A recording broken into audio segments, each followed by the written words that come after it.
My hands are a bit full. I'm the only one doing it with notes as well. That's embarrassing. I've got a real tendency to ramble though, so this is for you guys that I've made these notes. Can we just give it up for everybody who's spoken so far today?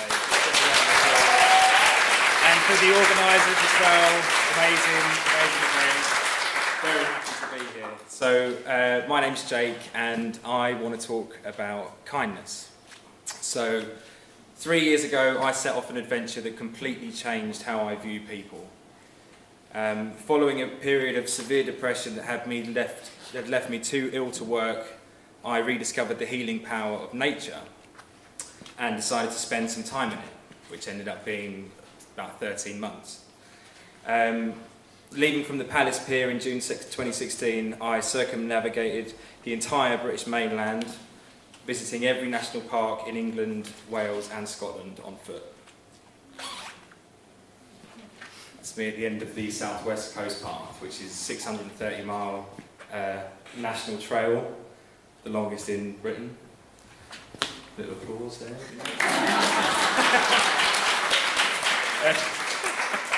You actually clapped. I wanted to exhibit the natural beauty of Britain, to encourage others living with common mental health problems to get out there and let nature heal them in a way that really healed me. The thing that helped me the most was kind of it helped me acknowledge my place in the world, in the history of the world as well. Whenever I was out somewhere like this and looking at rolling hills or the sea or mountains, I was always just struck by the fact that they'd been there millions of years before me, they'll be there millions of years after me, and it just really helped put my problems into perspective.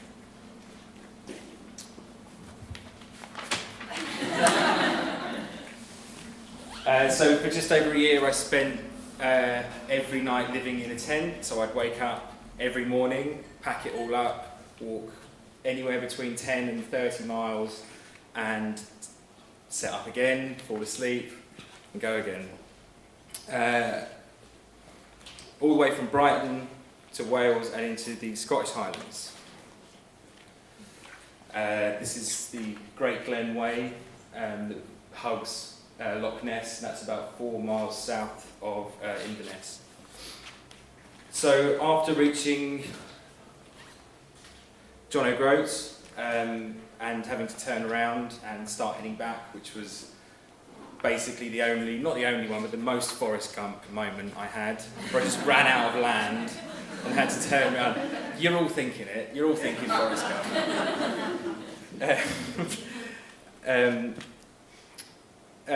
Well, this is me and my friend Simon actually. We came through the Cairngorms and he'd run the coast of Great Britain, 5,000 miles, and he didn't even sleep in a tent. He slept in a bivvy, which is basically a body bag. And so I thought the two of us could take on a 30-mile stretch through the Cairngorm Mountains. And we nearly died because we massively misjudged it, and by the time it got around to 9 o'clock, being winter, we had only got about halfway through, and we ended up having to, in the end we found, by sheer luck, bothy. Does anyone know what bothy is? They're little huts in the Highlands for lost walkers to take refuge in. But without that, we could have come to a really sticky end. So winter was creeping in, and so the days were getting a lot shorter, leaving me with fewer and fewer hours to walk in.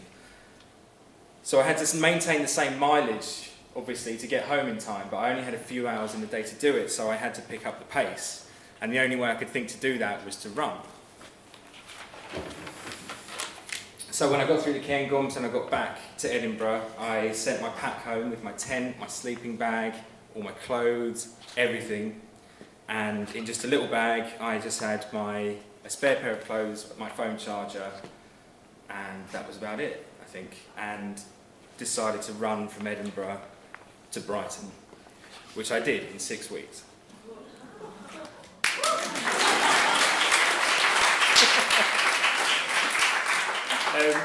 It's the worst, isn't it? So in order to do this, obviously, because I'd sent my tent back home, I needed to find places to stay every single night. I thought this was going to be really, really difficult. So I decided to do a dry run. So when I got up to Inverness, I decided to leave my pack there and run from Inverness up to John O'Groats, which is about 170 miles. And I figured if I can stay with people in that whole stretch, in like a really remote part of Britain, the Scottish Highlands above Inverness, then anything below Edinburgh should be an absolute doddle. And amazingly, just by saying on social media I'm going to be passing through these tiny little towns in the Scottish Highlands, people kept sharing them and sharing them and sharing them, and eventually I found 6 places to stay in 6 days. Now, it was great, and the people up there are very, very kind people, but they are a bit odd. So this guy, right, this is no joke, this guy's name is Charlie Chaplin. And Charlie picked me up. I followed my map right up until where I thought his house was, and he'd given me his number, so he called me up and he's like, I'll come and get you. So I turn up and I get in the car, and I'm like, how you doing, man? He's like, yeah, Jake, I'm all right, yeah. I've just had a couple of buckets though, so I'm a little bit sketched out at the moment. That's just fucking hell. So I go back to this guy's house, and his house looks like Snooper's Paradise, but like way more chaotic. And he had this big grow room, tons of weed, and he had a mannequin in every single room in the house, and all the mannequins had names. For real. But look at his face, like he was the nicest guy, he really was. And actually, like, because I had to run up to John O'Groats and back again, I stayed with him twice. I stayed with him on the way back down again. So I haven't smoked weed in ages, I want to just get high with this guy. Anyway.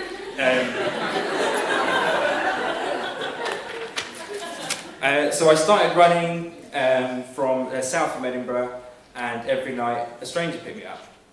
So I just want to talk to you about some of the people that I stayed with. These are the Mulrings, and they live in York. And they had a guy living with them who I couldn't tell right away if he was part of the family. Annoyingly, he's not in the photo because he was out at work. But so we were all sitting around, and there's this guy there, he's got this thick Irish accent, and he's kind of losing his teeth, and he's just, I don't know, he looks completely out of place. Him and the dad, which is the name I can't remember. Remember I stayed with a different stranger every night for like 60 days, and tweet. So, yeah, and it turned out that this guy that was living with this family was a big issue seller in town, and they'd been buying a big issue for him for like a year. And in the end, they were like, where do you live? And he said he lives in this shelter every single night. So they invited him into their house, and he lived with them. He'd been living with them for 2 years, this guy. And just the amount of trust it showed, at first I was blown away that people, daily I was blown away that people were taking me into their house, putting me up, feeding me, just for kindness' sake, But then I found out about this guy that was living with them, who was homeless and had had his life handed to him. And this family, it's a very rare thing that you meet a family like that and would do something like that for a homeless person who sells a big issue in town. This is Barbel. This is so weird, I can't actually remember where she lives. Because every day was just somewhere totally different. But I met her because I'd finished my day's walking. This was actually before I was running. So I'd finished my day's walking, and I'd taken my pack off, and I got my map out to try and find a place to camp, and she just happened to walk past. It's a really lovely, like, Austrian accent. It's just like, where are you staying? I was like, well, I'm trying to find a place to camp. She's like, don't worry about it, just come back to mine, we've got a spare room, you can stay with us. It's like, yes. So I went back with her, and obviously, as nice as all this is, there is always, I'm human, so there's always that part of me that's just like, she's going to turn me into art when I get back there. And like, she does this all the time. Clearly, she's got 2 sons back there, like, sharpening knives, like, just... But obviously not, like, look at her. But yeah, on the way back, I was like, oh, so do you do this kind of thing often? Just kind of pick up random strays? And she said, yeah, we do occasionally, actually. And she said that earlier that month, they'd seen this kid cycle through their town, and it turned out that this kid had cycled from Korea to England to watch a Liverpool match. Right? And she told me this, and I remembered something my mum had told me the year before about this kid who'd cycled from somewhere in Asia to England for a football match, and he'd actually end up staying on the barge next to my mum's barge. My mum lives on a barge. And it was just too similar, so I texted my mum, I was like, what was the name of that kid that stayed in the barge next to us? I said, his name was Jun. So I asked Barbara what the name of this kid was. He said, his name was Jun. The same kid. Isn't that absolutely amazing? There's no point to that, it's just... Okay.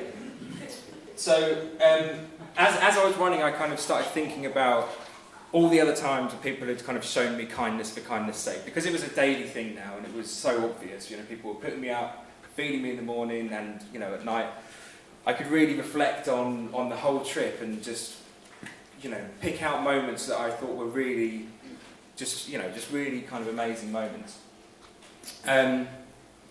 This was when I started the second half of my walk. Me and my friend Sam, who me and Claudia were in the programme with, he came out and walked from Stoke to Leek with me. And when we got there, in fact, Sam had to go off and go to a meeting. So he's in recovery. He decided on the walk over there that he had to go somewhere, which, you know, was like, okay, cool, I'll meet you in Leek, which is where we were supposed to go to. So he hopped on a bus and went to the next town over, which I think was Mansfield or something. And I walked into Leek, and I ended up going into this bar just to kind of wait around for him. I got talking to this girl here, Amy, and her partner, who's the main guy there. And I told her what I was doing. You know, I was doing this walk, and it was all to create, you know, mental health awareness, all this kind of stuff, and it really, really resonated with her. And you can tell when someone needs to talk about something. And she nipped out, and she came back with 20 quid and gave it to me. Just like, I just want to buy you lunch one day. I think what you're doing is great. I just, oh my God, amazing. But half an hour later, Sam calls me up and says that there's no buses coming back from where he is. And he's fucked, basically, because, you know, he's absolutely miles away by this point. So I said to him, like, right, you're going to have to hitchhike then, which I do quite a lot, and I don't see a problem with, but many people do. So he took some convincing, and I kind of gave him a few tips. And then I told Amy, and she was like, oh, we'll go and get him. I was like, come on, you're amazing. So me, her, and her boyfriend got in the car, and we went over to the next town over to get Sam, and we brought him back. And when Sam came back, me, him, and Amy sat down and got back to work, and we started talking, and I could see in her eyes earlier that she really needed to talk about something. And she told me that she had an eating disorder, and that, you know, her life had been just a series of awful things that happened to her. And it wasn't a bum-out conversation, it was a real, genuine, stranger to stranger. Trust had been established, respect had been established on both ends, and all of a sudden we could both be really, really honest with each other. And sadly, a week after we left, her friend, who is one of those people there, she found me on Instagram, and she messaged me and asked me for this picture, because she said that it was the last picture of Amy alive. And so the day after we'd met her, she died in a car crash. And it was a real shock. I mean, I got really emotional about it, just because it felt like she needed to say everything she needed to say, and she said it, and then that was it. And I still don't know how that sits with me. I still don't know exactly why that hits me so much, but I felt good. I felt like, not I feel good obviously, but I felt like the conversation we had was good, and I felt like we wouldn't have had that unless there'd been trust established, kindness had put us in that situation. And I'd like to think that when she died, she didn't have all this stuff, you know, on her shoulders as she had her whole life. So, the last story I want to say, I don't know what I'm doing, how we're doing for time. Is it rubbish? Oh. Okay. So this is Wizam, or Sam, as I called him, because I couldn't remember his name. And I met him in Edinburgh. So a couple of days before a couple of weeks before I reached Edinburgh, a friend of mine from Brighton died on a night out, and I was so far away from home, and I call all my friends daily and see how they were doing. No one was really upset. It was just one of those, how do we deal with this now? Like, he was there and now he's not. So it was a very sort of weird time. And I got all the way up to Edinburgh, and I was having coffee in a cafe, and a song came on that reminded me of a friend of mine, and that reminded me of Harry, my friend who died, and that's when I realised that he was kind of gone forever, and I had, the overwhelming surge of it, just got straight out and ducked round the corner down this side alley to have a cry and just to have a kind of just get it out of my system. And this guy came up to me, and he was just full of concern. Like, he was just like, why are you crying? Like, what's happened? And I was just sort of doing that typical, oh man, don't worry about it. Yeah, it's all fine. I'm just having a moment. And he's just like, fucking, you're not fine. Just tell me what's the matter. I was like, well, my friend died, and it's all just sort of hit me, and I'll be fine. And he just looked at me with this, I can still see it, and it's kind of sends shivers down my spine, like this look of recognition. And he just looked straight at me, and he was just like, come for a coffee with me. I was like, oh man, don't be daft. He was like, just fucking come for a coffee with me. I want to talk to you. So we went and got a coffee. He went and bought it. I calmed myself down, and he came back outside, and he sat opposite me, and he said, I know exactly what you're going through. All of my friends are dead. I was like, what? And he's Syrian, and he fled Syria because obviously if you go against the government in Syria, then they just fucking kill you.